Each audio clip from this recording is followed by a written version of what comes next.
Hello and welcome to Shoot the Defense on FNX, brought to you by The Life of A. Now visit thelifeofa.com for all your lifestyle and sportswear needs. I'm your host, Stel, and I have three co-hosts with me this evening. First of all, Mr. Yiannakis J. He's actually sat next to me in the flesh. You're not in front of the cooker. You're not in front of a doll's house. You're not in front of Barack Obama. How you doing? Not bad. You all right? Yeah, I'm good. Nice to see you. You too. You've had a shave. You've had a haircut. Yep. You're not grieving the loss of Arsene Wenger's Arsenal career. No, I'm not. You're not. My second co-host is, as ever, Rhodri Giggs. How you doing, Rod? Yeah, I'm good, mate. Thanks. Yourself? Yeah, all good, mate. All good. Are you feeling energized this evening? Yeah, very energized. You sound it. He had his pie. He's had his pie and his chips. Great stuff. Great stuff. Right, our very special guest tonight is none other than Editor-in-Chief of Football Fancast. It is James Jones. James, welcome to Shoot the Defense, mate. How you doing? Very good, thanks. Thanks for having me on, guys. Yeah, it's an absolute pleasure. Absolute pleasure. James, before we start the show, you know what? We don't really need like kind of an introduction because they know your show more than our show. But tell our listeners, those that don't know anything about Football Fancast, tell us a bit about it.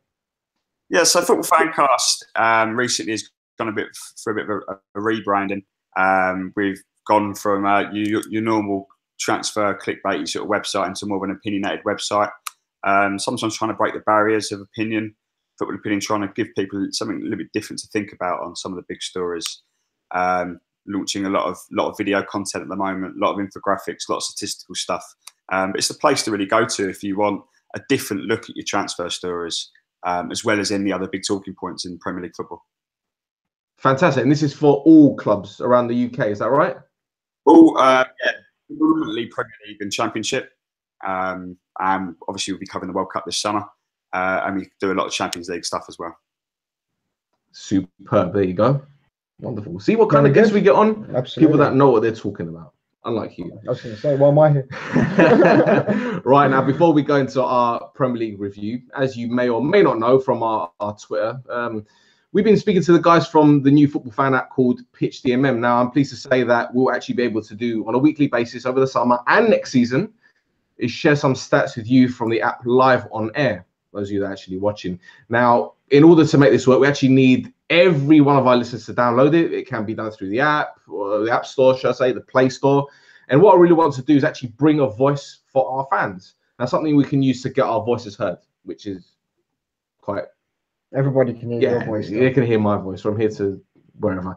Now, there's a great new feature called Fan Time, and all you have to do is hit play and record your response to the question on the dashboard. And I believe Perry Groves is actually on there at the moment, which is fantastic. Now, remember to get your predictions on the Pitch DMM app for your next game and be heard as a fan. See that? That's a great little introduction to the app. Absolutely. I'm boring everyone. So let's talk about the football. And we begin with champions MancItaly, who finished the season with 100 points after beating Southampton 1-0. The defeat didn't have any effect on the Saints' Premier League future, as already relegated Stoke turned over Swansea 2-1. Now, the Swans needed to beat Stoke and hope City smashed Southampton by 10 goals. But even the greatest football gods out there couldn't help Swansea. Now, incidentally, Leon Britton made his farewell appearance as the former West Ham midfielder, and Arsenal, shall I say, announced his retirement.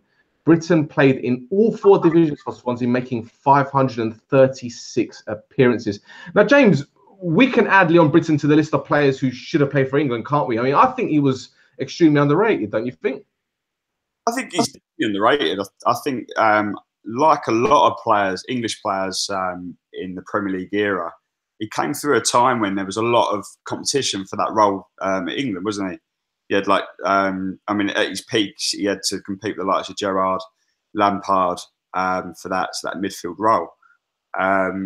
But you know, at the end of the day, I mean, he didn't play many years in the Premier League. I think it was 4 seasons in the Premier League, like sort of playing most games like at his peak.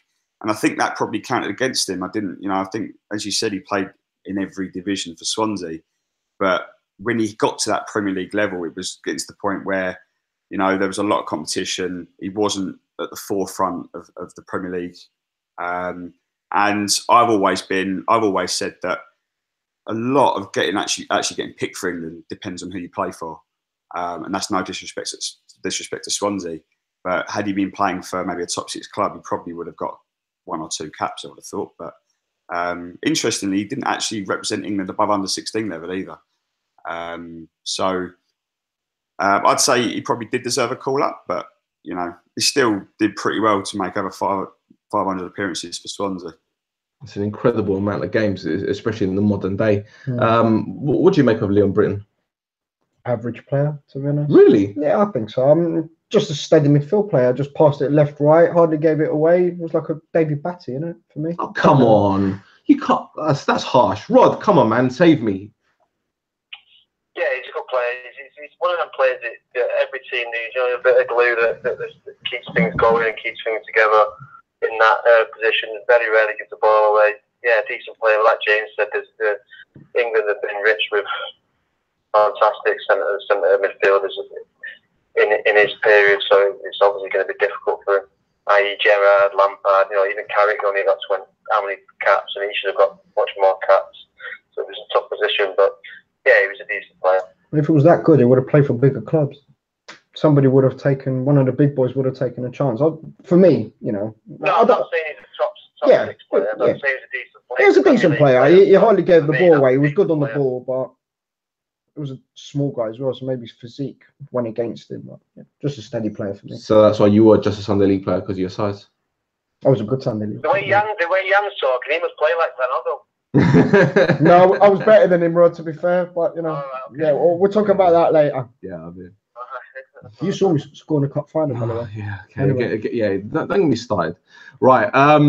Gents, now, which of the three teams I've gone down do you think actually better prepared to put up a fight next season and get promoted at the first time of asking? We've seen the likes of Aston Villa and Middlesbrough really struggling. I mean, they're playing tonight in the playoffs. Rod, which of the three do you think have got best chance coming up? Oh, that's a difficult question, that, because you know all three of them have been in this position before, and I know, you know, more or less that either rebuilt and did it the slow way. You know, probably they're all going to be without a manager from next week, so it depends what players they keep, what players they bring in, what managers they come in. But if I was going to pick anyone, it would be probably Stoke. But it could be any three of them. It could be none of them, because they could all start rebuilding. You know, do it like a slow way, because they've all done that before. You know, West Brom back in the day, they went down, they come up, they went down, then they come up, and they stayed up, and the Stoke more or less mirrored that and did it the same way. And so Swansea in a way, but you know, are they going to start again, or are they going to keep some of the players on the big wages? It's a difficult question, but if I was going to pick anyone, it would be Stoke. James, what do you reckon, mate? Because I believe you're a West Ham fan, right? I am, yeah. And with the greatest respect, I mean, you've seen your team go down and come back up, but they've kept a core group of players in those promotion seasons, haven't they? So you can probably relate to these clubs best. Which of the three do you think have got the best chance of coming back up? I think, as Rhodri said, it could be any of them. As we all know, the Championship is one of the hardest leagues to get out of, and all three will have their moments next season. The thing that I think about these three teams is the relegation for all three of them had been on the cards for a few years now.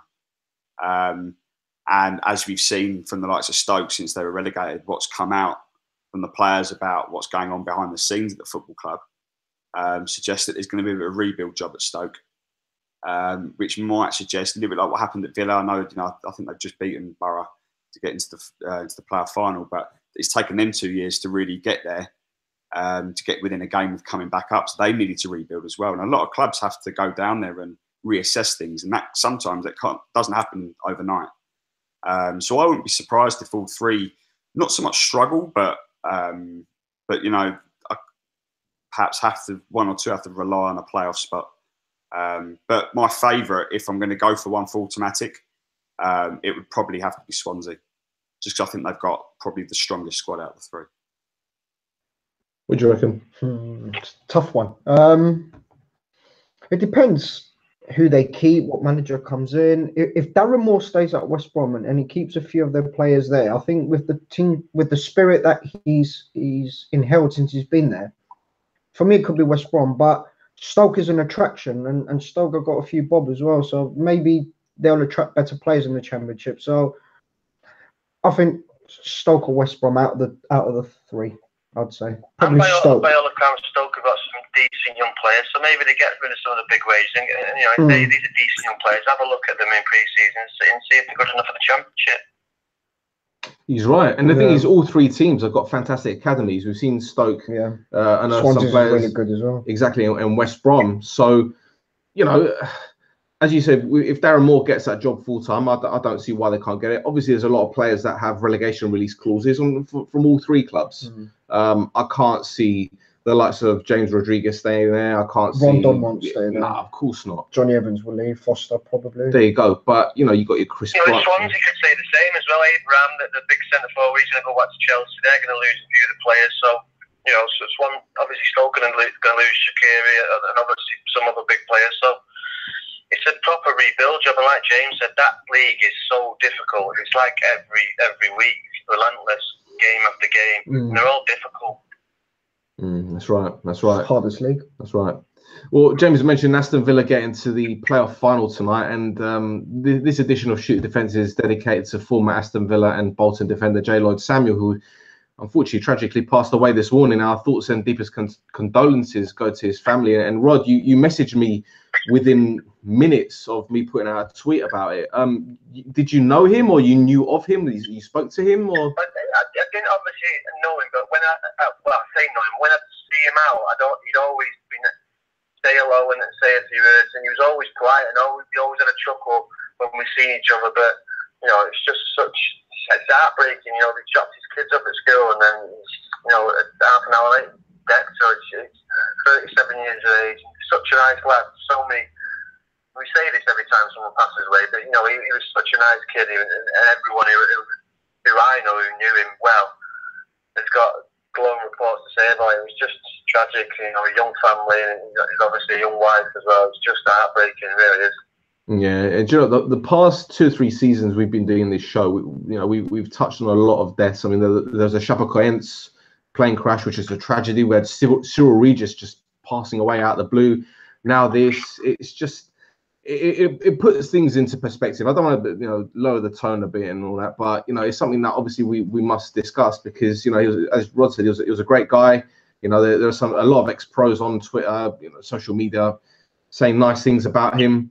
He was very active on LinkedIn. I know that for a fact. I think he had his own academy as well, if I'm not mistaken. And obviously the Trinidad and Tobago FA have put out a few messages as well. So it was a bit of a shock, wasn't it? A massive shock, should I say?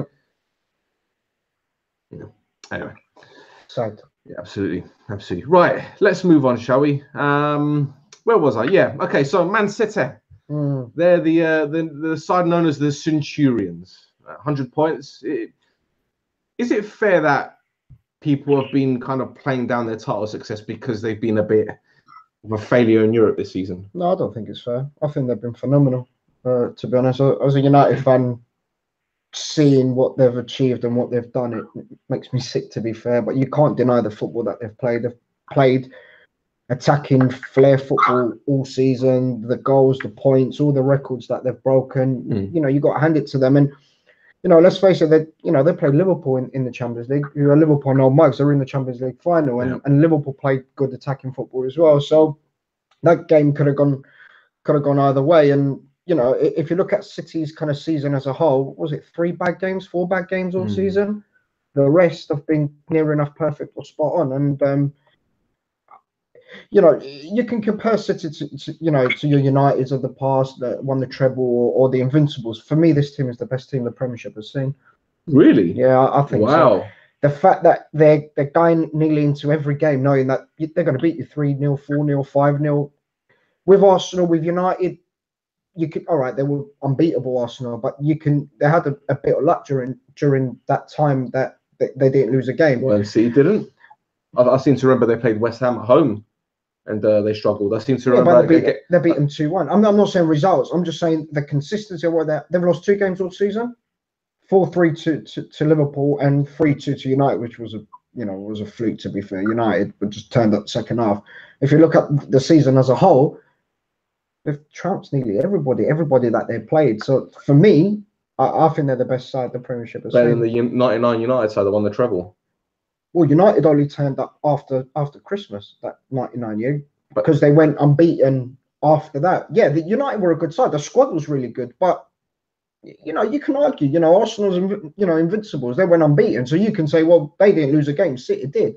I just think as an attacking side, as the way that they've played the game, the points, the goals, the assists, everybody scored like 15, 20 goals. If you look at, you know, Sterling, Sane, Jesus, Aguero, De Bruyne, they've all scored goals. David Silva. I just think for me, they've been the most entertaining, the most great team to watch, and the results have proved it. High praise indeed from Jan. James, do you agree, mate? I do. I think, I know a lot of people say, well, you know, Arsenal didn't lose a game in that invincible season, but they didn't win as many games as Man City did this season. Didn't score as many points, didn't score as many goals. So I think Man City, although, okay, yeah, they lost a couple of games, but they still smashed every record under the sun. They smashed the record for the amount of games won in a single season, goals, points, you name it, they were breaking records. And I think for that reason alone, I think they can be called the best Premier League team we've ever seen. Yeah, I know you mentioned the United team in '99, but you know that Man City had an opportunity to go and do a very, very similar thing, and I wouldn't put it past them to go and do a very similar thing, maybe get the treble or win the Champions League in the next couple of years. You know, they're that good, and they're only going to get better with the amount of money they've got, with Pep Guardiola in charge, and the framework and the philosophy that he's already built. I think for a Man United fan like you, I mean, you must be terrified that this could get even better in the blue side. It's the same what I did. My stomach. I mean, if this was happening in London and it was just Tottenham and it was like between Tottenham and West Ham, I'd be livid, because it'd be like, you know, this is so no signs of letting up, and I think Man City are going to start to dominate, and for that reason, I think they can be seen as, this team alone can be seen as the best team. What do you think? The thing is, when Chelsea when Abramovich bought Chelsea, people were saying, "Oh, one day, you know, he's using them as a plaything. You know, one day he's going to leave. You know, he's still there." But then when you look at other owners of clubs, it's happened before. Owners buy these teams and then they just leave afterwards. You had the guys from Iceland buying West Ham a few years ago. Magnuson, wasn't it? Yeah, that's right. The thing is with the Abu Dhabi lot, they want to leave a legacy, and for them, it's, pardon my language, it's a dick measuring contest, right? They want to have the best. They want to be the best. They will not stop spending money until they are the best. That's just how it is. If you go to the United Arab Emirates, you've got the Burj Khalifa, which is the biggest building in the world. You know, they're building another one to be bigger than that. So, you know, it's just the mentality. We're like, we've got the money. We will do what we can to be the best. Now, Rod is probably better equipped to tell us more about it, in the sense that what City have done for the local community in terms of schools and, you know, building facilities. Have they done loads for the local area, Rod? Well, yeah, they do a scheme, City, with City in the community. Loads of coaches go to all schools across Manchester, and obviously the facilities are, you know, first class, and you know, they are doing things the right way. They are fantastic team. I disagree with you. I don't think the greatest team in Premier League history for me. I still think they still need to go on a couple of years and do something special, you know, because even if I was in that United team, now I'd be licking my lips thinking, you know, for next year, thinking, if, you know, we've got a chance to be the best Premier League team in history, and if we do that, then we're the best Premier League team in history. So, but that's the job that Jose Mourinho's got. He's got to bring in that type of character who want that in every game. But, you know, I just still think the 2008 United side, the 2002 Arsenal side, even the Chelsea side, would still give them a good run for the money. It's a conundrum we'll never ever find out about, but you know, it's all about Exactly. It's a totally different game now as well. Yeah. So, like 10, 15 years ago, you know, would this City side be able to deal with it on the physical capacity? You know, I remember United kicking Arsenal to bits, and I'm sure Arsenal have done the same. Could you get away with that? No, you couldn't. So, you know, that's why City are such a good side, because you can't. It's one way of not being able to beat them. You can't kick them to death, because you can't do that anymore. So, so you know, it's just Liverpool set the template to beat them, but you've got to have attacking players and world-class players in that position to be able to do that.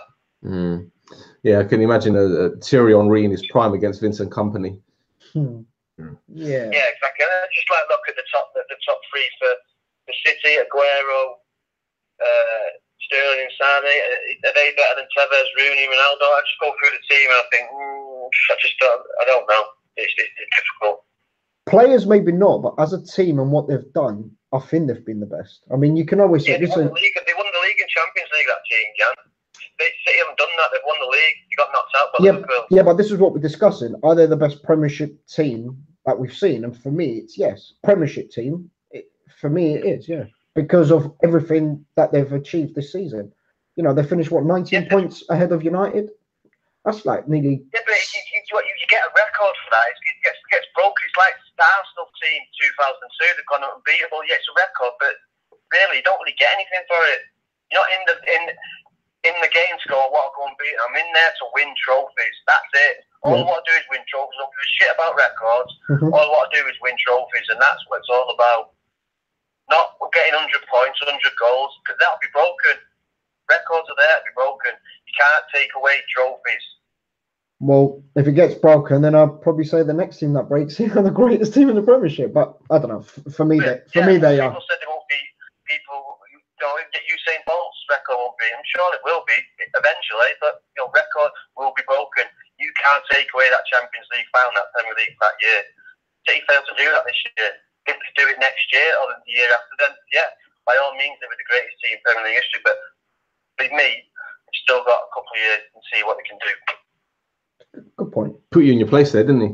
Yeah, it's a matter of opinion, isn't it? Okay, right. Let's move on. The record books. Again, the record books. The record books show that Arsene Wenger's last game as Arsenal boss was a 1-0 victory away at Huddersfield, and a rare away win at that. Meanwhile, Spurs won the Arsene Wenger Invitational, also known as fourth place, after beating Leicester 5-4. Now, any chance Chelsea had of sneaking into the top four was put to bed after Liverpool's 4-0 win over Brighton, although Antonio Conte's men didn't help themselves by putting in a pathetic performance at Newcastle, losing 3-0. Now, Rod, Harry Kane, he grabbed a brace, as did Eric Lamela, a player who has really struggled to make much of an impact, mate. Now, Pochettino still has faith in him, but do you think there's more to come? Well, that depends on the lad, really, because obviously when he gets a spot in the team, he's got to perform. He's obviously got a little bit of ability, but he's consistent with Lamela. You have to be consistent, and especially when Tottenham on that version. Now, did he go up or did he go down? So he's obviously looking for top players to take him to that next level. Lamela's got something, but he needs to get consistent in his game. He's not been lucky with injuries, but when he has got a spot in the team, has he performed to his best capabilities? Has he put a stake to the manager saying, I'm not to not leave me out? I don't know. He has. So like I say, he's not that young anymore. He's getting older day by day, so he needs to put that consistency in his game. But like I say, he's got some talent. Do you know what? Eric Lamela reminds me of. I'm gonna say this and don't laugh, but I'm gonna explain myself in just a moment. He reminds me of Anthony Martial in the sense that you got this massive social media loving for him. You got Martial FC and you got all these Spurs fans that love Eric Lamela. He can't do anything wrong. But then you got people such as myself that are sitting there going, "What's the big deal? I don't understand what the big deal is." James, what do you make of Eric Lamela? Because he's been hot and cold for Spurs, and to be fair, I don't think he's done anything to justify that fee that they spent on him. I think he had a bit of a tough start to life in England, didn't he? And then he spent some time out with that long injury spell. I think towards the end of this season, I've been talking. I work with quite a lot of Tottenham fans, and a lot of them have been saying that they're beginning to see the potential and the talent that they actually paid for a couple of years ago. It's just whether we can actually take that into next season. He said consistency is a big thing. You can take that into next season and really do that every game, like a lot of Tottenham players have been doing over the last couple of years, like Kane, like Ali, like Eriksen. Then I think we'll be this time next year might be going, oh, do you know what, they got it, he's worth every penny. But I think I know he's been a little bit inconsistent, but at the same time, he has had a tough start to life in England, and I think injuries haven't helped, and I think that has really, like, prevented him from perhaps living up to his potential a lot earlier. You see, the thing is, Pochettino obviously loves him. He's his countryman. I don't think that's a massive factor in his decision to constantly put him on the bench or whatever. But then when you see, you've got Dele Alli, Christian Eriksen, and Son. They're the three players that are going to be ahead of Lamela in the pecking order. Probably Lucas Moura as well, isn't it? Exactly. He brought in Lucas Moura in January. He brought in Sissoko as well in the summer. So he's another forward player playing that right-hand side. So I'm thinking, what does the lad have to do to get a regular spot in the team? What is going on in his mind at the moment? Is he happy to settle for a place on the bench and then come on every now and again to win a cameo appearance? I don't understand this. This is what I'm saying about players with ambition and players that are happy to just sit there and collect their wages and come on every now and again. Has he turned into one of those players? Because he was one of those Baldini signings, wasn't he? Yeah, he was, yeah. I think it's just consistency with him, to be honest. He's got the talent. He was a really good player. But when you say he's got the talent, you're measuring up against who? Because when you look at players like similar to his age, no, he's got ability. He's good on the ball. He's tricky. He can cross. He's got really good left foot. He's got ability. It's there. It's just being consistent. It's like what you said with Martial. Martial's got ability, but his temperament. He's not a Man United player. So, if you're not right in the head, you're not going to do it on the pitch. And Lamela needs to step up for Tottenham. That's why he's not starting every game, because people like Son, who might not be. Listen, Son's a technically good player, but might not be as kind of gifted technically as Lamela, because he's got the temperament, because he works hard or he's consistent, he plays, and it's simple as that. Okay, there's me told. Right, James, a very uncharacteristic defensive display by Chelsea, not very Antonio Conte-like, was it? Are you expecting them to put in a better performance at Wembley on Saturday? Yeah, I'd be surprised if you saw a very similar performance as the Newcastle one. Chelsea have a good record at Wembley, don't they? They always tend to turn up at Wembley, and they're going to want. I mean, it looks like Conte's going to be leaving. Now, I think he and the players are going to want him in that reign on a high. Man United, Mourinho and Man United obviously have different ideas, but I think when it's a one-off game in the cup final, I think Chelsea always seem to, as I said, they always seem to turn up and put in a good performance. I've written down. I've just got to look at my notes here. Sorry. Yeah, I mean, Conte's going to end up being another one of those managers at Chelsea that's left the club being sacked, having won trophies. And I think a lot of what you saw at Newcastle was the players with one eye on that cup final, on that let's end this season on a high. I think they knew. I know they had a chance of getting in that top four, but they knew that Liverpool playing at home to Brighton. They knew that Liverpool were going to win that. They knew that top four was out the window. So let's have one eye on the cup final and end that season on high. And I think that's what we'll see. I think Chelsea will win in the cup final. I think it won't be a straightforward victory, but I think they'll be lifting the cup. Do you know what, now you say that, if Chelsea do win the FA Cup, Conte's would have won 2 trophies in 2 years. Now, he hasn't spent a ton of money here, really, if you compare him to other managers. So would you say that he's been a relative success at Chelsea? I would say so, yeah. If you look at it on paper, although Mourinho left when he sort of finished, they finished outside the top 5. He finished 10th, didn't he? That season when he left. But most of them have won trophies, regardless of how much money they've spent. But they've all left. There's a real underlying problem at Chelsea. There hasn't been really any managers that have failed at Chelsea over the years. The way I see it, being a West Ham fan, trophies are everything. I haven't seen my club win a trophy in my entire lifetime, apart from the playoff final. So to see a club like Chelsea sacking managers for winning the FA Cup or for winning the Premier League, which is essentially what Abramovich is doing, Conte is a massive success at Chelsea. I think the way they won the league last year was incredible. That's been beaten again this year by Man City, as we know. But he's not been a failure. I think he's been superb. I think he deserves a lot of credit. Yeah. The thing is, I've always found it fascinating with Chelsea because they've been one of those clubs they've been able to sack managers, bring in new guys, and they still manage to win leagues. Ancelotti, AVB came in and he didn't do too well there, but Avram Grant got him to Champions League final. Di Matteo won the Champions League.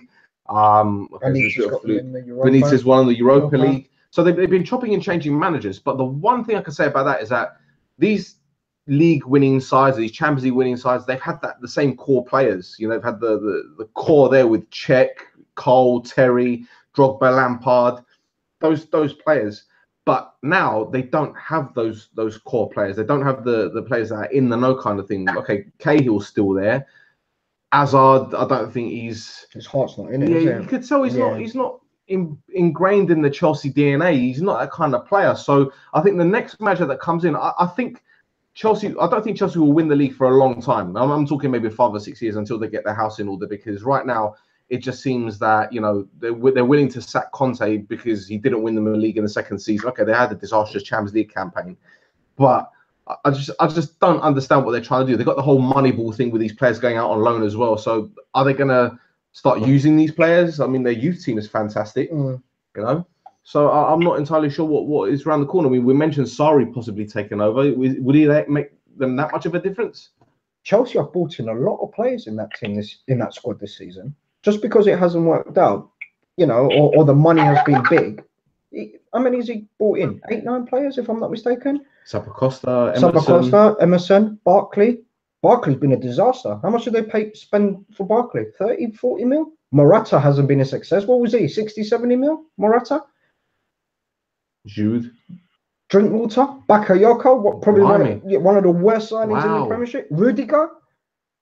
Well, now you say that, I'll retract everything I said about spending big. Crikey, I completely forgot about it. They have spent money this season, Chelsea, and they've brought in a lot of players because they haven't been a success.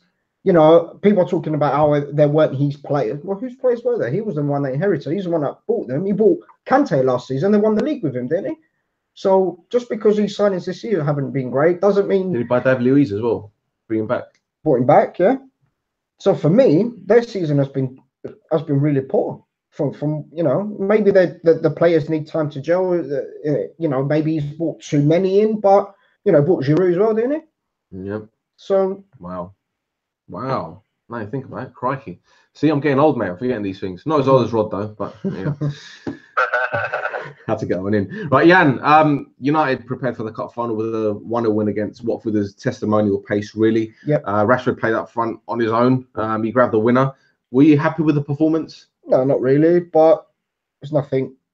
I didn't expect anything different, to be fair. Having some great football season, and then if you ever, wanted to see a meaningless game, it was that one on Sunday. Watford have been on holiday mode for the last 2 months since they stayed up, mathematically, and United's eye was on a cup final on Saturday. So it was nothing game, really, nothing performance. Sad to see Michael Carrick leave because he's been such a great servant to United. And I mean, he played 85 minutes and he was the best player on the pitch. And, I was thinking, where have you been all season, when we kind of needed to play in that centre of the park? So United have got to replace him, of course. But all eyes on Saturday. Potentially, you might see one of the worst cup finals on Saturday, to be fair. Probably not as bad as last time we played them in the final. Anyway. Yeah. Right, you mentioned Michael Carrick. He's another player who probably should have earned more England caps. Also called it a day. The final member of United's 2008 Champions League winning side joins the club's coaching staff. Underrated by non-United fans. Do you think, James? I think so. I think he's... So right, you don't play over 450 games for Man United if you're not one of the best midfielders in the game, let alone in England. I think he's massively underrated. I think this season he's only played a few games from what I can see. But last year at 35, he played 38 games in all competitions at the age of 35. To be playing at that level consistently at the age of 35, I think is fantastic. Doesn't get enough credit. The fact he's only had 34 caps says a lot about how underrated he's been in this country. I think hopefully, given Mourinho's comments after Sunday's game, I think he's got a bit of potential to go on and be quite a successful manager. Will he be the future Man United manager? I don't know, but perhaps he'll go and prove to people that he was quite underrated to non-Man United fans, but he might become quite a well-rated manager to kind of put that right.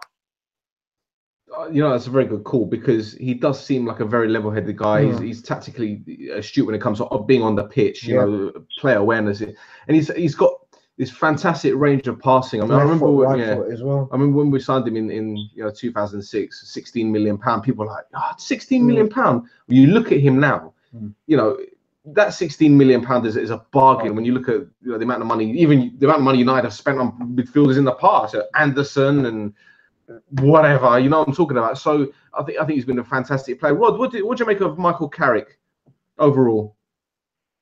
Yeah, like you say, he's just a fantastic passer of all, fantastic player. And like you say, you don't play nearly 500 games for Man United if you're not a top player. And, you say non-United fans, but I remember, United fans slagging him off as well. He's been underrated by a lot of people, and obviously when the 92 lot retired and he stepped into Scholes' position, and people realised how much of a good player he was. He played every week under Sir Alex.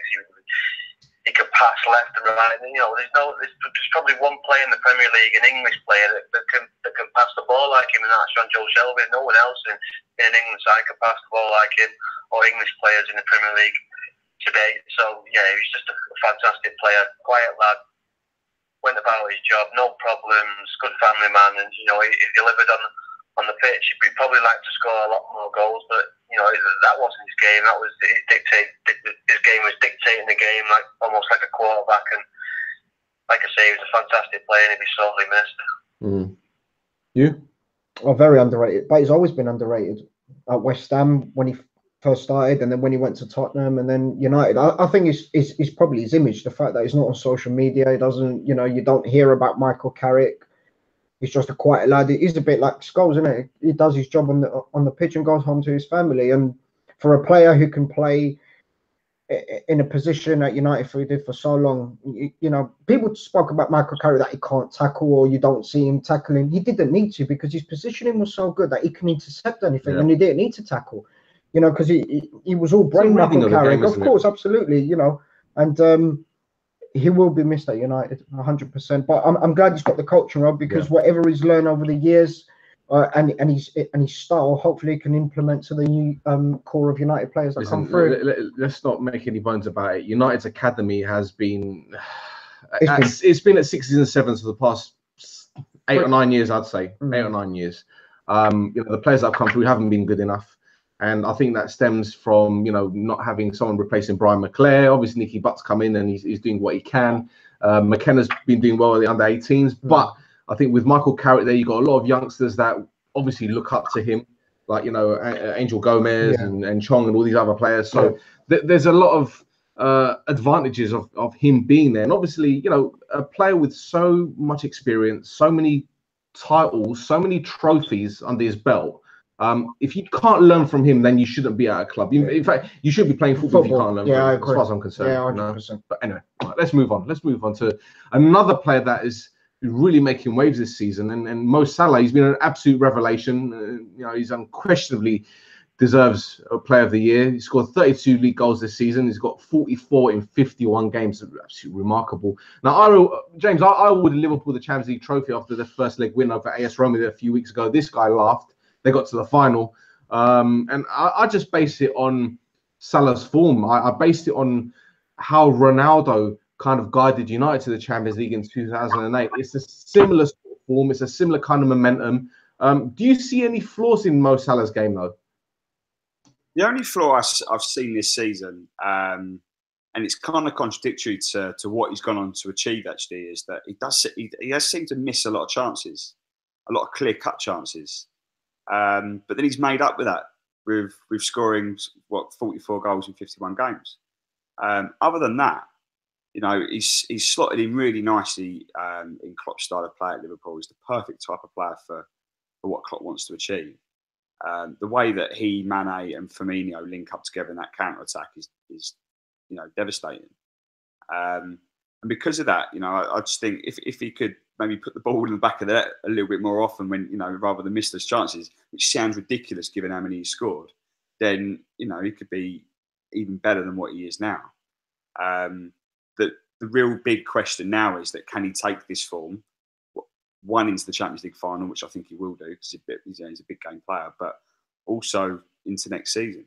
Is he going to be a one-season wonder, or can he go on and do this for 2 or 3 years in the Premier League for Liverpool? If he can, then I can't imagine talking about any flaws in his game if he can continue like this. The thing is, what reminds me of Ronaldo in Salah is that he's not constantly on social media. Fair enough, Ronaldo is always in the limelight, but he takes it in his stride, and that's the same with Salah. It seems that none of this phases him at all. He's so level-headed.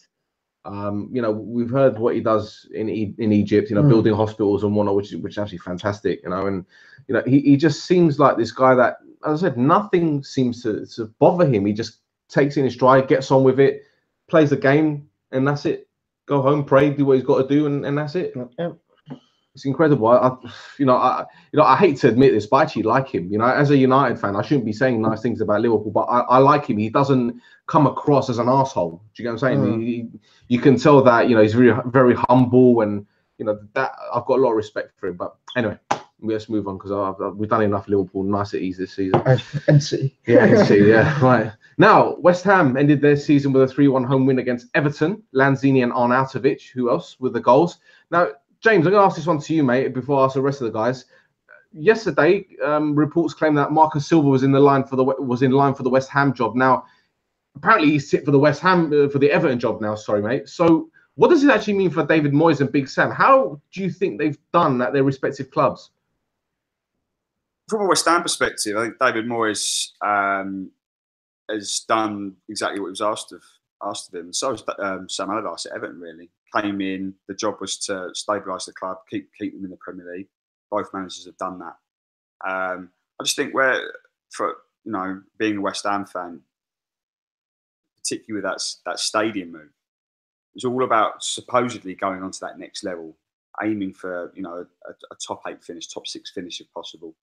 And then suddenly you sat there with David Moyes battling relegation. I think to a lot of fans that it was where's the ambition? And I think that's why David Moyes will be leaving the club this summer, and the club will be looking to make a change. And a similar thing with Everton. They got bought out. Mashiri's bought them. Promised big things. Spent a lot of money last summer. Didn't work out. And then suddenly they've got Sam Allardyce playing the football that he plays, which isn't the greatest to watch. I know that from experience.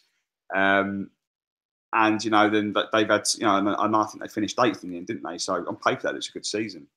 But if you speak to any Everton fan, they've been bored, bored to tears sometimes with the way that Allardyce sets his teams up and wins football matches. So I mean, both managers did their job. They did what was asked of them. But I think the clubs that they were at both want more. They want to be a little bit more ambitious. And I think when that comes into play, Moyes and Allardyce aren't those guys. They're the type of guys that go into a relegation-threatened club now and save them, and then move on. We've seen that with Allardyce a lot over the years, and I think Moyes will probably become that same guy. Yeah, we've spoken about managers that come in to keep teams up, like your Tony Pulis and etc. And Big Sam and Moyes are two that we've spoken about at great length. Unfortunately, David Moyes didn't get the chance to do that at Sunderland because, well, he actually did get the chance, but he messed it up. But will there come a point where these two managers get found out? Because there's only so many times you can get away with playing a 4-5-1 or a 4-2-3-1 and just sit back and soak up pressure and then rely on 2 or 3 players. Because let's not make any bones about it. Arnautovic has been West Ham's go-to guy this season. Cenk Tosun has come in and he's been absolutely fantastic for Everton. Do you think without these 2 players, either club would have been fighting relegation until like the final day, James? I think so. I mean, Arnautovic, 11 goals after Christmas when Moyes came in. Without those 11 goals, we would have been relegated. We would have gone down, definitely. I think, you know, these managers have come in and they've said to these players, you know, we need you, we rely on you. You're my go-to guy. You know, you're going to be the focal point.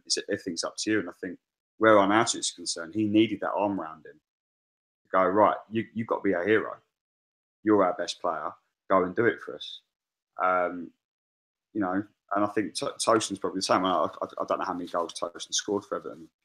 He scored quite a few towards the end, didn't he? Again, I think they're the sort of players where they need to be told that they're the best, and then they can go and do it. And luckily, they had some boys there that knew how to manage those type of players. But without Arnautovic, Lanzini, and anyone like that, West Ham would have gone down. But it just proved that we've got the players there to do it. Thing is with Moyes, you've got to give him credit with Arnautovic because he put him up front, didn't he? You know, Arnautovic has always been like a left-sided winger or right, but at West Ham, Moyes actually decided to play him up front. That's where Arnautovic's goals have come from because he's been a threat ever since he's played up front, and because he's been ineffective out wide. That's basically it. He's moved him more central because A, he probably doesn't trust Andy Carroll. B, he probably doesn't trust Hernandez to play 90 minutes. But he's still brave to play a winger kind of up front. So you've got to give him credit for at least. But he's been known to score goals anyway. So is it really a stroke of genius? It's not a stroke of genius. It's just it was a good move to play him up front, considering that he's a wide player because that's where he started his career, wherever he's played. Let me tell you something. Sorry to interrupt. Let me tell you something. West Ham should not be fighting relegation. West Ham, like Everton, should be challenging for European spots. These are big clubs. I don't care whether West Ham have moved into a new stadium. I don't care if the board are shit. Yeah, but in what they have the players there. Well, tell me. Ask me the question. Ask me. No one's got a right to fight for I'm not saying position. You know, it's like United saying we should win the league every year. No, you're twisting my words. I said they should be. I'm not saying they have the divine right to be. You said they shouldn't be fighting for relegation. They shouldn't be. Well, why not? What do you mean, why not? Recent history, they've always kind of battled. These are clubs steeped in history with fantastic academy players that have come through over the years. They're embedded in British football history. But that's going back to the argument. Sorry to interrupt you now. That when we've spoken about United, when you said, well, you shouldn't judge it from the past. Now it's the same thing with West Ham. If you want to judge West Ham through their recent years, they've either gone down, come back up, been a little bit mid-table, or Everton have been relegated. I said West Ham, not Everton. Right. Everton should have a little bit more ambition because, like you said, they've never been relegated. They've never been in that position. Well, they did with Farrelly all them years ago, but that's another story. But with West Ham, in the recent kind of 10, 15 years, they've always been in that position. It's just now with the stadium, they should have a little bit more. They got relegated with the highest points total of a relegated side, so they still went down. That's irrelevant. I think where West Ham are concerned, that stadium move was supposed to be the start of a new era and a new West Ham United, as it were, one that is challenging or should be challenging for those. And that last year at Upton Park, we finished 4 points off the top 4 that year. I know we finished 7th. We got pipped to the top 6 by Southampton on the last day. But that really set the benchmark for a lot of West Ham fans. Who were like, look, hang on, look how good we are. Look how good we can be. And then it's 2 years later, we're back in relegation with David Moyes in charge. And I think that's where you would have read a lot in the papers about a lot of fan unrest, and because look how far we've fallen in such a short space of time. I know a lot of people go, that was just a one-off season, but when you're given a season like that for a club like us, which you're right, we are very used to battling relegation or being mid-table, to then be given a season like that, I know we were carried by Dimitri Payet a lot, but then be where we are now, you can kind of forgive West Ham fans for going, we want more than this. We want more than David Moyes. We want more than long ball football or negative football. We want to go for your Marco Silvas, your Fonsecas, and see where we can go because we've got the stadium. We've got the income to do it now. So I don't see why we can't start thinking about pushing on. Oh, I agree, and look, let's be 100% honest. We've spoken about this numerous occasions. The Premier League money, the TV money, goes to these clubs. I mean, the team that gets relegated stands to earn about 100 million quid. So already, when you drop into the Championship, you're about 90 million pound richer than everyone else. It's crazy. So yeah, I agree. When you were points from the Champions League spot. You went into Europa League. Bilic didn't take it serious, did he? Well, I mean, not really.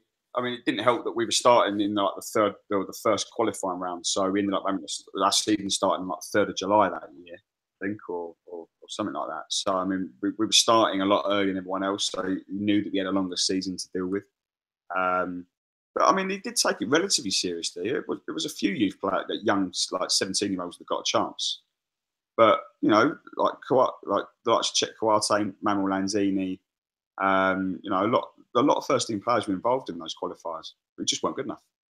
So I remember Everton gave it a go, didn't they? And they fell short. I think they lose to which club was it? It was a Ukrainian club, I think. I forget, because Martinez really went for it. And that really Zoria? Was it Zoria? I can't remember. But it really hurt their league campaign. But Rod, you know, this Portuguese fella, Marco Silva, that's linked with West Ham and Everton. We saw him go to Hull. He almost kept them up. Loads of people gave him so much credit, saying, "Oh, he turned them around. They put up a good fight."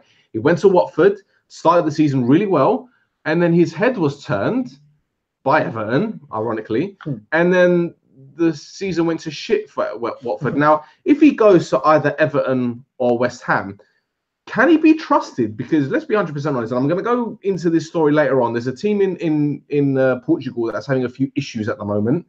What if a team back home turn around and say, "Come on, Marco, do you want to come back home?" What happens then? Can this guy be trusted to take over another club, especially a club like West Ham or Everton? Or Everton. I think the Everton job would be the better job for him. But yeah, I think you can trust him. He obviously he's obviously a good coach, good manager, and he just needs a good stint there. The Watford job, he was doing so well, and obviously, you know, when there's speculation on that, it could go either way. And obviously, went the way that it wasn't the best for Watford, and obviously they got rid of him. So I think he is a good coach. You know, I know it was. He did a good job at Hull. Basically, they were down, and it was like a bit of a job Darren Moore did. You know, you give them hope, and obviously they got relegated. But you know, when he did well at Watford as well, and obviously until that, like I said, that happened. And I think Everton would be the best job for him, because West Ham, it's just absolute turmoil. Them owners just. Them owners need to go, because you know, when you look at the stats and the money that they haven't spent. It's just, or the money they have spent, it's just laughable for a Premier League side. But the reason they supposedly moved to that ground is to have more funds for the playing staff, and they haven't got that. It was a massive mistake, because you know, Upton Park, it was a difficult place to go there. They had a great atmosphere, and you know, that Olympic Stadium, it's just another ground for me. And Upton Park was one of them places that he probably didn't want to go and play at, because you know, once the crowd got behind him, and it was a good place to play football, and a good place for West Ham. But yeah, I think Marco Silva, the best place for him would be for Everton, because like I say, West Ham, unless they spend some money, it's just going to be Groundhog Day for them next year. Yeah, I agree, mate. I agree. Right, in other news, Barcelona suffered a shock defeat at Levante, meaning their quest to go the whole season unbeaten is over. Now, mate, you said Barcelona wouldn't go a whole season unbeaten. And you actually even predicted a loss against an unfancy team. So here you go. You look at Levante's form. Let's be 100% honest, mate. I mean, it shouldn't really be much of a surprise that they got the win. I mean, if you look at Paco Lopez, he took over in March. The club has won 8 of its last 10 games. Yep.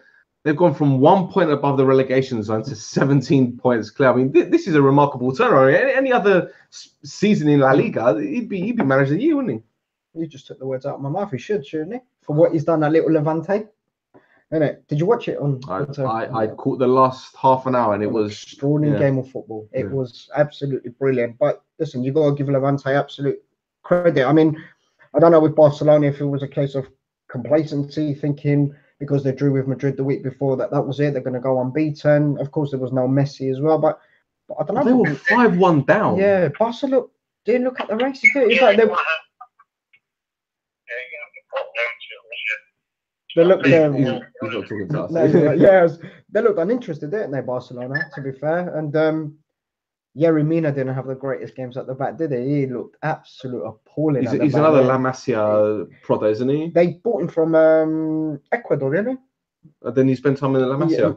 Yeah, well, most of them do, don't they? They come up the youth ranks there. But I did say they won't go unbeaten, and I mean at 5-1, I was kind of proud of myself. I sent a tweet, and then at 5-4, I was like, I've got to delete this tweet. I'm going to end up looking like an absolute idiot. So in a way, I was like, thank God they lost. Yeah, well, there's always next season, I guess. Right, Juve's draw at Roma secured their 7th Serie A triumph in a row. But the big news coming out from Italy is the appointment of Roberto Mancini as national team boss. Do you think he's going to have a big blue scarf as well in a 40-degree heat? Now, James, the Azzurri are going through somewhat of a transitional period, mate. So how do you think Mancini will do, given A, he hasn't got a bottomless pit of cash to spend like he did at City, and to some extent Zenit, I guess, and B, there won't be many referees who'll give him a hand like he did when he was at Juve? I mean, it's a difficult one because there's a huge difference between club management and international management, isn't there? You get a manager who'll win trophies for fun at club level. Mancini's done that for a number of clubs, but then go into international level and it's more of a relaxed job, isn't it? I mean, you're not training every day. I think it's more coaching, isn't it, than anything else. So I mean, I don't really.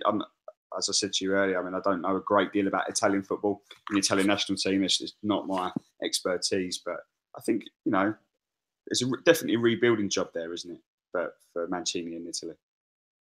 Do you know what's actually quite funny about this question? I remember as I was typing out today, I was actually talking to a work colleague of mine, and we'll talk about Allegri possibly going to Arsenal.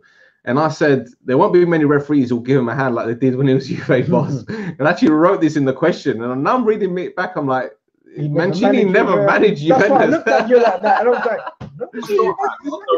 I'll leave it in there. This happens. It probably meant Inter, right? No, because I was talking to my mate at work and I actually said this word for word and I'm typing as I'm talking. This is the problem of actually doing a show script while you're at work. Yeah. Anyway, I can't type anything else up. Data protection. Right. I'll tell you what, let's turn our attention to another football mad nation, Portugal, where today, I didn't put this in the questions to you guys because you might be completely oblivious to what's happened, but today, 50 masked Sporting Lisbon fans, if you can call them that, stormed the club's training ground, attacking players and staff, leaving top goal scorer Bas Dost with a cut on his head. Do you know about this? I've heard of it, yeah. Yeah? Okay. Well, surprised with Dost. He's been their best player. Exactly. Now, Sporting missed out on the Champions League by 3 points. And I think they play Aves. Yeah, that's right. Yeah. In the cup final this weekend. So, and to be honest, it hasn't really been the best of returns for Jorge Jesus, who was an absolute legend at the club, and he's come back as a manager from Benfica, and he hasn't replicated. He's done nothing. Exactly. Spent quite a bit of money as well. Mm-hmm. But you got to spare a thought for Bas Dost. I mean, this is the guy. He's the club's leading goal scorer. I think he scored 24 this season. I think he got 31 last season or something like that. In total, he's got 61 goals in 61 games for Sporting. Yet he's the one that took a beating. Well, what do you make of it? Because we've been talking about things happening in Greece and in Cyprus with, fans storming the pitch during training, but attacking players and staff, and it's bonkers. I mean, there's even a rumor that it was the chairman that set the fans onto these players. I mean, it's just bonkers. Before a cup final as well. I don't know what state they're going to be going up to that pitch. Well, I mean, they're a big club, Sporting, of course, in Portugal, and they've underachieved a lot in the last 2-3 years. So it is bizarre. I'm laughing at it because it's you hear it in Greece and Cyprus. I don't know they do it in Portugal now as well. Yeah. I think he'll probably go at the end of the season. The manager, I think after 2 years and not achieving what potentially he got the job to do, I don't think it will last, and especially with the unrest that's going on now as well. When do you know what? Benfica have been poor. But if you saw them in the Champions League this season, they've been atrocious. Yeah. And they're the ones that challenged Porto for the title. Yeah. And Porto aren't even all that. No, they're not. Absolutely smashed them. So what's it say about the state of Rod, when you hear about stories like this, mate, what do you think? Because Fans shouldn't be allowed to be storming the training ground. Well, where's the security? Where's anyone protecting these players? I know, you can't. It's a rare thing that happens, but 50 people? I mean, this is bonkers, mate. Yeah, it's a strange one. It goes on over there. Like I say, there doesn't seem to be any security or police presence. It just continues to happen. It's crazy. I don't know, it continues to keep happening, but it just seems to keep happening year after year. Unless the police or the authorities or they get some security in place, it'll just continue to happen. James, this wouldn't happen out here, would it? I mean, I know Gold and Sullivan were apparently heckled a few months ago by West Ham fans. Some say that they were spoken to nicely and it came across as quite negative. When you hear stuff like this, mate, it makes you think like, it's just a game, surely. Yeah, I mean, if you're going to start behaving like that, then, you shouldn't be on the streets the way I see it. As you said, it is just a game. I was at the West Ham Burnley game when there were fans trying to storm the director's box at London Stadium a couple of months ago. And you're looking at it going, yeah, I know we're in a bad place at the moment, but you can't start behaving like that. I think it goes for anyone from any corner of the world, whoever supports any club from any country. It is only a game, and you got to take a step back sometimes and think there's more important things than your team missing the top 4 by 3 points. That's not in my mind. That's not a bad season. So I don't know. I think it's a little bit far fetched, and I can't see many of those players wanting to play for the club for much longer. If just a fear of failure now, isn't it? If how are they going to think if they go out in that cup final and they lose? What do they think is going to happen? Are they going to get attacked again? They're moving to Spain. If I was a sporting player, I'd be like, right, there's my transfer. Come off. Dealing with it. So yeah, I mean, it's a strange one. Very weird. I mean, there's a way to protest, isn't there? But that's not the way to do it. I mean, to indulge fear into the players and everyone around the club, that's not the way to go about it. Maybe don't turn up at a game, vent your frustrations, in some kind of way, but to attack the player. I mean, what did they achieve? Listen, I completely agree with you. But see, this is the thing. The players have to share the blame a little bit. But me, from the outside looking in and looking at the way that Sporting Lisbon is run, I have to blame the owners, because these are the guys that are saying, they've got an Angolan owner who's a billionaire, and he's saying, I'll spend money, I'll bring in this player, I'll bring in that player. And we've seen a lot of players come in to Sporting Lisbon. I mean, you had Joel Campbell there on loan for a while. The fella, the Costa Rican fella that's at Fulham. David Ruiz. Ruiz, exactly. So they've had Brian Ruiz, sorry, yeah. So they've brought in quite a few players. Jorge Jesus, obviously, he came in, massive controversy. But the Portuguese league is not the players that you're going to try to go with. So they've got to get maybe kind of second-rate players. I agree. I agree. Coentrão isn't he out there now? Coentrão's there. Exactly. Yeah, so that's right. They haven't been they haven't been tight with their money. But when the owner is making promises and then he goes out to slate the manager and fans in public and the players, it's gonna cause something, isn't it? And out here we're lucky in the sense that we've got the odd nutcase, but it hasn't really come to that, has it? There's a pitch invasion at the end of the game. You rarely hear of players getting in any trouble.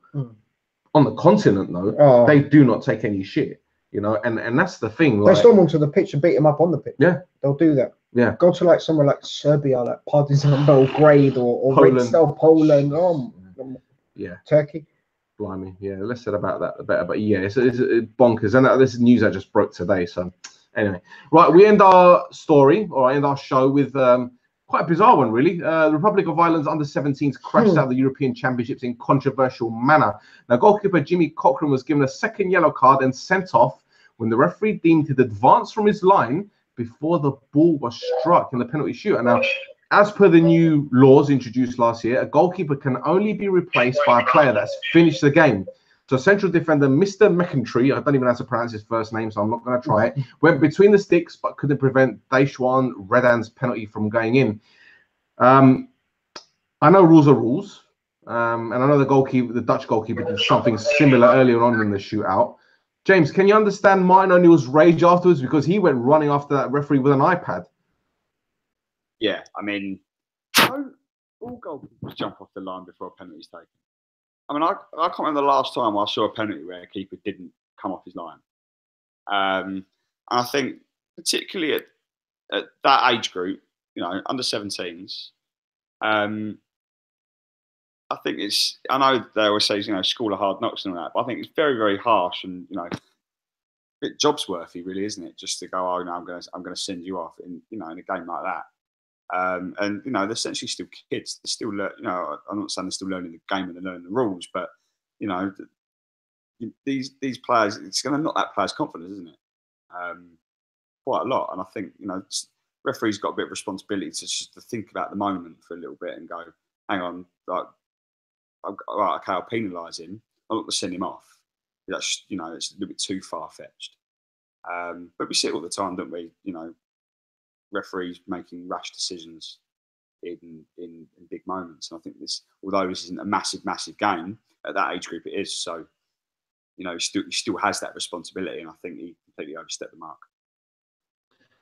I can't actually ever remember a goalkeeper being booked for that. Are you reading my mind tonight? I was just about to say that to you. When was it a rule or a law that the keeper gets booked if he steps out? I don't remember it. I just thought he got replayed and took the penalty again. Yeah. It's bizarre. This is the issue with referees. We've got them in there. In my 40 odd years of existence, I've never, ever seen that before. Yeah. Ever.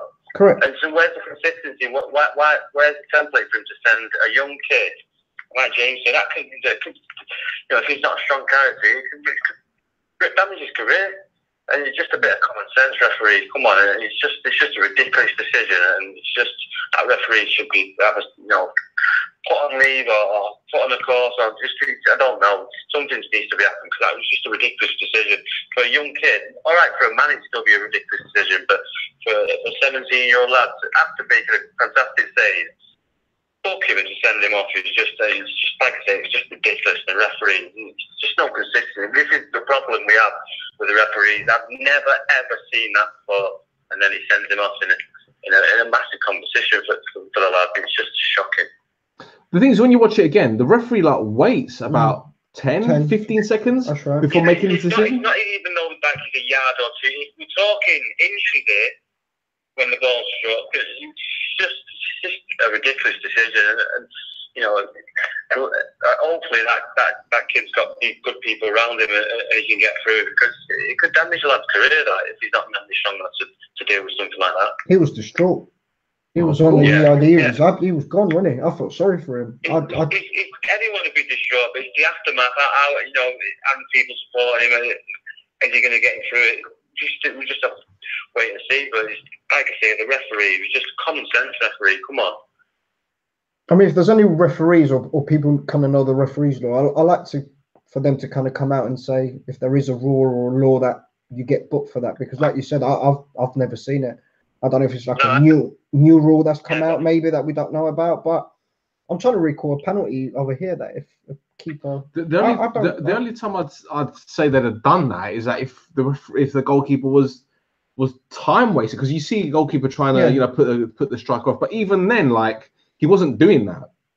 Okay, he moved before the ball was struck, but as I said before, the Dutch goalkeeper did pretty much exactly the same thing, and nothing happened. So.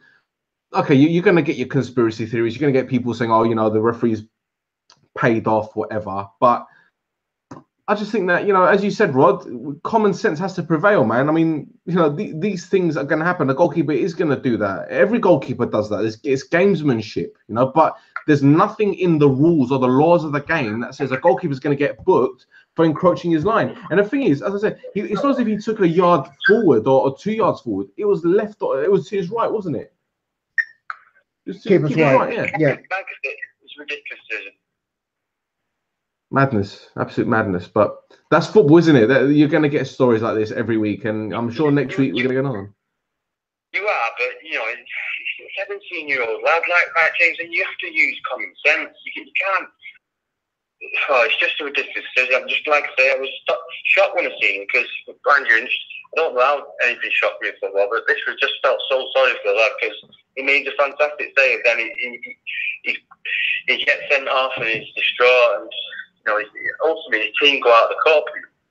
And if that's given, then they're still in it, and you never know what could happen then. So yeah, it's just a shocking decision. And like I say, this is the problem we have with referees. There's just no consistency. Can you imagine if VAR was actually being used in that game and they actually found out that the goalkeeper had done that through VAR? This guy here, his head would have exploded, honestly. He absolutely can't stand VAR. I'm surprised it's taking you this long to mention it, to be honest. Nobody, no party. Right, that's it for us this week, boys and girls. I'd like to thank James for appearing on the show. James, thanks again, mate. Would you like to give our listeners your Twitter handle and how we can find out more about Football Fancast? Yeah, you can get me on Twitter at by James Jones. It's BY James Jones. And of course, head over to Football Fancast at Football Fancast and check out our content at footballfancast.com. Fantastic. And we hope to have you back on the show again, mate. It's been an absolute pleasure having you on. Thanks for having me. Great stuff, mate. What's your Twitter handle? Yiannakis J. And you're more active these days, which is fantastic. No, thank you very much. Brilliant. Rod? At Rod James Giggs. And our YouTube message, my friend? Push the like button and subscribe. Thank you very much. That's it, guys. Until next time, take care.